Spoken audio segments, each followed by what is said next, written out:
Itinaas na ng PNP ang alert status sa buong bansa sa gitna ng paghahanda sa Kapaskuhan. Aabot naman sa 100,000 pulis ang ipakakalat sa bansa kasabay ng pagbabantay sa mga posibleng banta sa seguridad ngayong holiday season. Narito ang balita ni Paul Montibon. Mahigit 100,000 na tauhan ng PNP ang nakatakdang i-deploy sa buong bansa para magbigay ng seguridad ngayong Kapaskuhan at Bagong Taon. Mas mataas ito kung ikukumpara sa 60,000 tauhan noong nakaraang taon. Bahagi ito ng paghahanda sa mga pagdiriwang ng Kapaskuhan ngayong taon.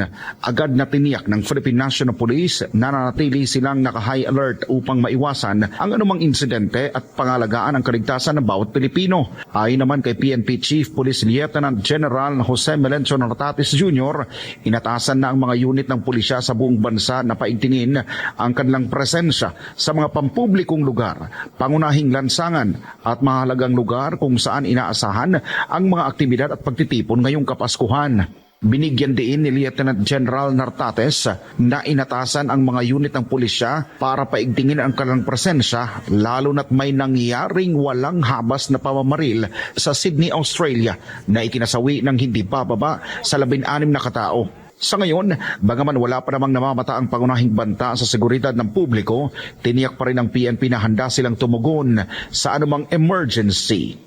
Para sa Diyos at sa Pilipinas kung mahal, nag-uulat Paul Montibon, SMNI News.